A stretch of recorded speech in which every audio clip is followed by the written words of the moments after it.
যুবক মুসল্লি নামাজে জোরে আমিন বলল, নামাজ শেষে কিছু মানুষ তার সাথে খারাপ আচরণ করলো, এখন সে মসজিদে যায় না, এর দ্বারা কে গুনাহগার হবে? আল্লাহ তাআলা মাফ করুন। কোন যুবক মসজিদে যদি জোরে আমিন বলে, তাকে যদি কেউ সেজন্য ধমক দেয় এবং এর কারণে যুবক যদি মসজিদ থেকে দূরে সরে যায়, যিনি ধমক দিয়েছেন কাল কিয়ামতে তাকে জবাবদিহি করতে হবে এর জন্য।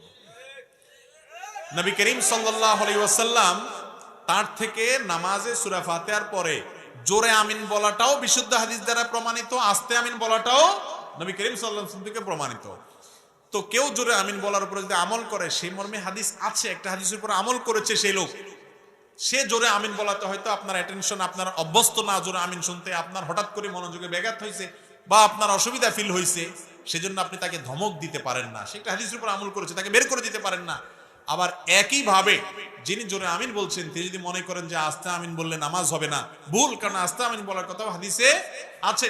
আর যেখানে জোরে আমিন বললে আশেপাশে মানুষ তারা অভ্যস্ত না, তারা এটাকে ভালোভাবে নেয় না, সেখানে আপনি আস্তে আমিন বলেন। সেখানে জোরে আমিন বলার কারণে সমাজে বিশৃঙ্খলা হবে, আপনি নিজে মনে কষ্টের মধ্যে পড়বেন।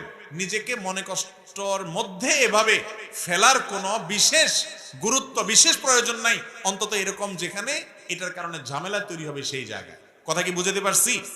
কিন্তু আমাদের সমাজে বড় দুঃখের কথা, যুবক ভাইয়েরা কেউ মসজিদে আসছেন, নামাজ পড়ছেন, তিনি হয়তো রফে দান করেন, আমিন জোরে বলেন, এটার সপক্ষে দলিল আদিল্লাহ সপক্ষে বিপক্ষে আছে, অনেক বিতর্কের বিষয়, সেটা তো আরেক আলোচনা। কিন্তু নামাজ তো পড়ছে সে, তাকে যদি ধমক দিয়ে মসজিদ থেকে দূরে সরায় দেন, তাতে শয়তান সবচেয়ে বেশি খুশি হবে। ঠিক না ঠিক? কারণ এই যুবক মসজিদে আসছে, আপনি অ্যাপ্রিসিয়েট করা উচিত। হাক বুকে বাঁধুক আর নাভের নিচে বাঁধুক, আমিন জোরে বলুক আর আস্তে বলুক, যুবক যে মসজিদে আসছে এটাই তো আনন্দের বিষয়। অতএব তাকে অ্যাপ্রিসিয়েট করা উচিত। আল্লাহ তাআলা আমাদেরকে প্রত্যেকটা কাজ সুন্নাহসম্মতভাবে করার তৌফিক দান।